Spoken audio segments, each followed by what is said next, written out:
అందరికీ నమస్కారం. Self enumeration SE లాగిన్కి స్వాగతం సుస్వాగతం.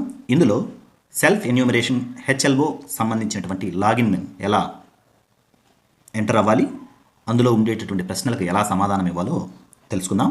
మొదట test.census.gov.in యూఆర్ఎల్కు వచ్చిన తర్వాత అందులో ఇంటర్ఫేస్ ఈ విధంగా కనబడుతుంది.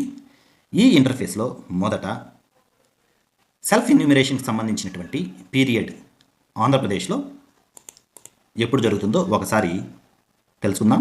ఆంధ్రప్రదేశ్కి సంబంధించినటువంటి సెల్ఫ్ ఎన్యూమరేషన్ 16 ఏప్రిల్ నుంచి 30 ఏప్రిల్ వరకు హౌస్ హోల్డ్స్కి ఇవ్వడం జరుగుతుంది. తర్వాత యూజర్ గైడ్.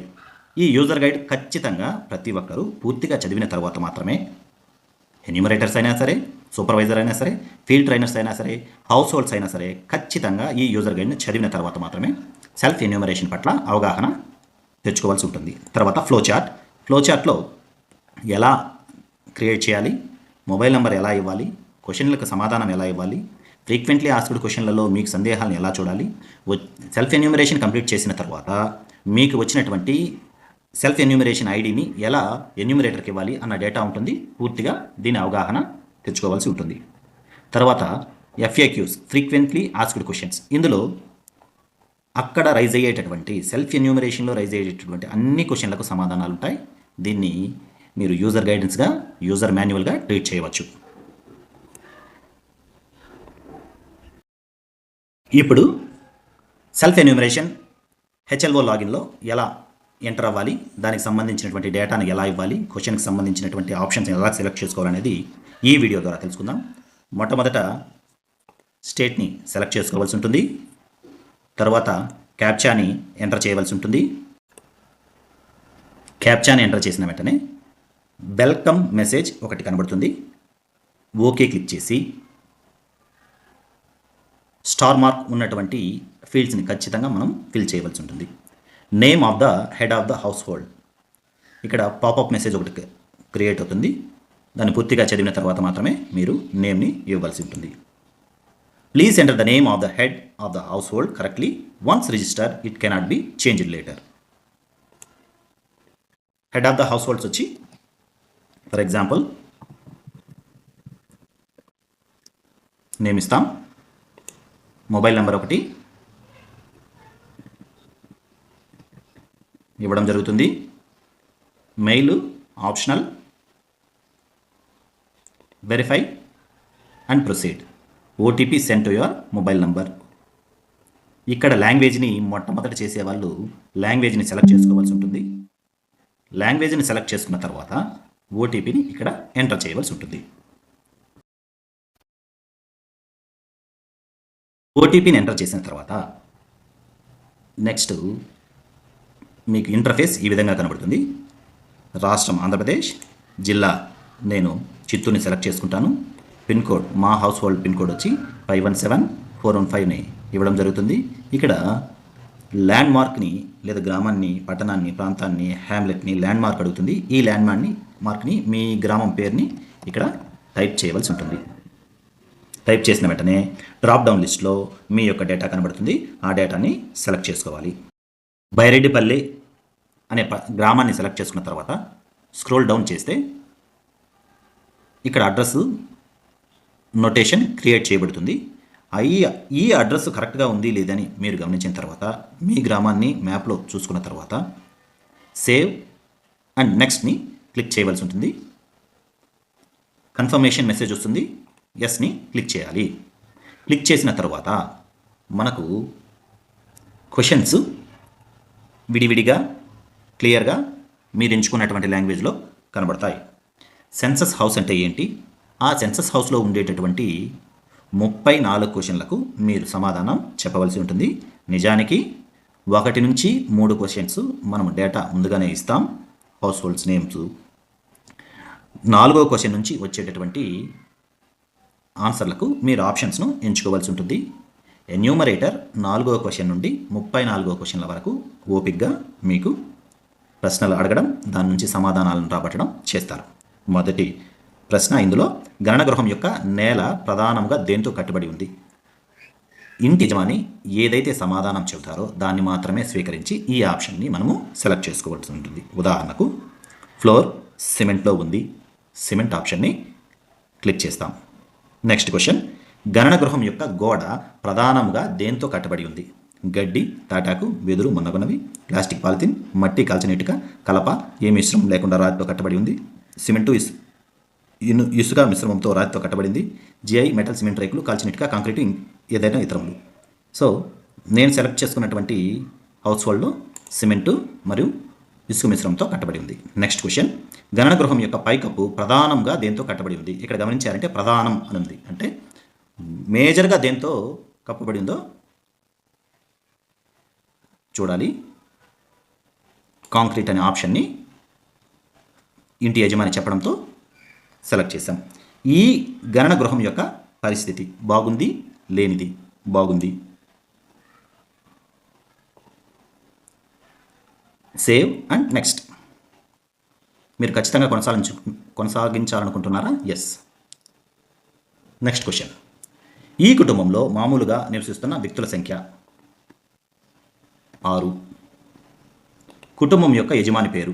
ఇక్కడ యజమాని అంటే లాగిన్ ముందుగా నింపబడింది కాబట్టి ఈ ఫీల్డ్ ఫిల్ అవుతుంది. కుటుంబం యజమాని యొక్క పేరు ఎంచుకున్న భాషలో. మీరు ఇక్కడ ఏ భాషతో అయితే ఎంచుకుంటారో, అంటే సెల్ఫ్ ఎన్యూమరేషన్ మీరు ఏదైతే ఎంచుకునే భాష ఎంచుకుంటారో ఆ భాషలోనే ఇక్కడ ఇవ్వాల్సి ఉంటుంది. నేను ఆల్రెడీ టైప్ చేసి పెట్టాను కాబట్టి నా పేరు ఇక్కడ సెలెక్ట్ చేసుకున్నాను. కుటుంబ యజమాని లింగభేదము పురుషుడు. ఎస్సీ లేదా ఎస్టీ ఇతరులు అయితే ఎస్సీ ఎస్టీ జాబితా ఇక్కడ క్లిక్ చేస్తే పీడిఎఫ్ ఒకటి డౌన్లోడ్ అవుతుంది. ఆ ఎస్సీ ఎస్టీలో మీకు రూఢీపరుచుకునే దానికి మాత్రం ఈ పీడిఎఫ్ చూసుకుని మీరు సెలెక్ట్ చేయవలసి ఉంటుంది. ఎస్సీ ఎస్టీ అయితేనే ఆప్షన్ సెలెక్ట్ చేసుకోవాలి, మిగతా ఏ క్యాస్ట్లో అయినా ఇతరులు సెలెక్ట్ చేసుకోవాల్సి ఉంటుంది. ఈ ఇంటి యాజమాన్య స్థితి సొంతమా, అద్దె ఇల్లు కానీ వేరే ప్రదేశంలో సొంత ఇల్లు కలదు, అద్దె ఇల్లు మరియు ఎక్కడ సొంత ఇల్లు లేదు, ఏదైనా ఇతరమైనది. నేను ఇక్కడ సెలెక్ట్ చేసుకునేది అద్దె ఇల్లు మరియు ఎక్కడ సొంత ఇల్లు లేదనే ఆప్షన్ని సెలెక్ట్ చేసుకున్నా. నివాస గదుల సంఖ్య చాలా ఇంపార్టెంట్. ఇది వంటగది, స్నానపు గది, మరుగుదొడ్డి, స్టోర్ గది, ప్రవేశ మార్గము మరియు వరండాలను నివాసపు గదుల కింద లెక్కించకూడదు.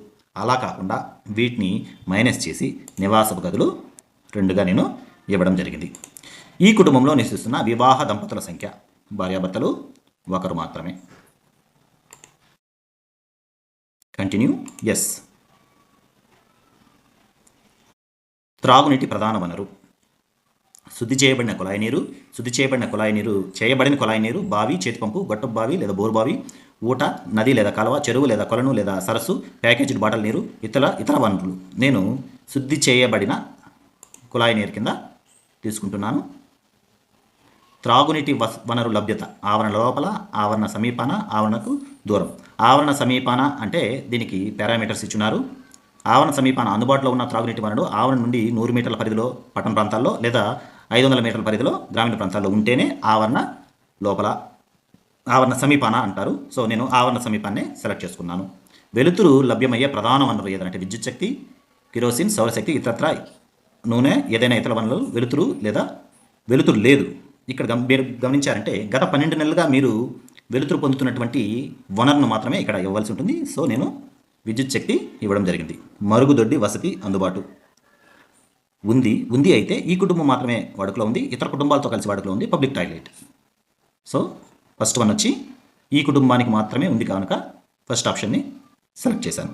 మరుగుదొడ్డి రకము 4 ఫ్లష్ మరియు మరుగుదొడ్డి ఈ క్రింది వాటికి కలపబడింది. భూగర్భ మురుగు పారుదల, సెప్టిక్ ట్యాంకు, ఇతరములు. నేను సెప్టిక్ ట్యాంక్ని సెలెక్ట్ చేసుకొని నెక్స్ట్ క్వశ్చన్కి వెళ్ళాను. మురుగునీటి పారుదల సౌకర్యం మూసివేసి ఉన్న మురుగునీటి పారుదల, పైకప్పు లేని మురుగు పారుదల వసతి లేదు. మూసివేసి ఉన్న మురుగు పారుదల. ఆవరణ లోపల స్నానం చేయుటకు ఉన్న వసతి ఉంది, అదే స్నానాల గది. వంటగది మరియు ఎల్పిజి పిఎన్జి కనెక్షన్ సౌకర్యము. వంటగదిలో ఎల్పిజి పిఎన్జి కనెక్షన్ ఉంది. వంటకు ఉపయోగించే ప్రధాన ఇంధనం వంట చెరకు, గడ్డి, చొప్ప, మన్నగొనవి, పిడకలు, బొగ్గు, లిగ్నైట్, కోక్, బొగ్గు, కిరోసిన్, ఎల్పిజి గ్యాస్, విద్యుత్ శక్తి, బయోశక్తి, సౌరశక్తి. పూర్తిగా మీరు సంవత్సర కాలంలో ఎక్కువగా దేన్నైతే వాడతారో దాన్ని మాత్రమే ఇక్కడ ఇవ్వడం జరుగుతుంది. నేను ఎల్పిజి పిఎన్జిని సెలెక్ట్ చేశాను. Save and next. Confirm. Yes. కుటుంబానికి సంబంధించి రేడియో ట్రాన్సిస్టర్, సాంప్రదాయ రేడియో సెట్ ఉంది సపరేట్గా. మొబైల్ స్మార్ట్ ఫోన్లో వాడుతున్నారు, ఏ ఇతర పరికరంలో నేను మొబైల్ అండ్ స్మార్ట్ ఫోన్లో వాడుతున్నాను కానీ ఆ ఆప్షన్ని సెలెక్ట్ చేసుకున్నా.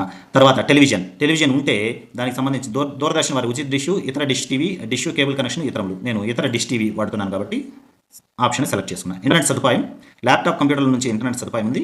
మొబైల్ స్మార్ట్ ఫోన్లో వాడుతున్నారు, ఏదైనా ఇతర పరికరాల్లో నేను మొబైల్ అండ్ స్మార్ట్ ఫోన్లో ఇంటర్నెట్ సదుపాయాన్ని హౌస్ హోల్డ్స్కి ఉపయోగిస్తున్నాను కాబట్టి దాన్ని సెలెక్ట్ చేసుకోండి. ల్యాప్టాప్ కంప్యూటర్ ఉన్నది లేదు, ఉంది. టెలిఫోన్ మరియు మొబైల్ ఫోన్, ల్యాండ్లైన్ మాత్రమే, మొబైల్ మాత్రమే, స్మార్ట్ ఫోన్ ఇతర బేసిక్ రెండూ ఉన్నవి. ఆప్షన్ని సెలెక్ట్ చేసుకోవాల్సి వచ్చింది. సైకిల్ మరియు స్కూటర్, మోటార్ సైకిల్, మొపేడ్. ఇందులో సైకిల్ మరియు స్కూటర్, మోటార్ సైకిల్, మొపేడ్ ఈ రెండు ఉన్నాయి కానీ ఆప్షన్ని సెలెక్ట్ చేసుకోండి. కారు, జీపు, వ్యాన్ లేదు. కుటుంబంలో వినియోగించే ప్రధాన ఆహార ధాన్యం బియ్యం, గోధుమలు, జొన్నలు, సజ్జలు, మొక్కజొన్నలు, ఇతరములు. ఎక్కువగా ఉపయోగించేది బియ్యానికి సంబంధించినటువంటి డేటా కావున దాన్ని సెలెక్ట్ చేసుకోవడం జరిగింది. తర్వాత మొబైల్ నంబరు. ఈ మొబైల్ నంబర్కి మీరు సెల్ఫ్ ఎన్యూమరేషన్కి సంబంధించినటువంటి క్రెడెన్షియల్స్ వస్తాయి. Save and next. ప్రివ్యూ. ఈ ప్రివ్యూ నందు మీరు ఇచ్చినటువంటి డేటా పూర్తిగా ఉందా లేదా అని హౌస్ హోల్డ్స్ సెల్ఫ్ ఎన్యూమరేషన్ చేసేటటువంటి వ్యక్తి ఒకసారి ధృవీకరించుకోవాల్సి ఉంటుంది.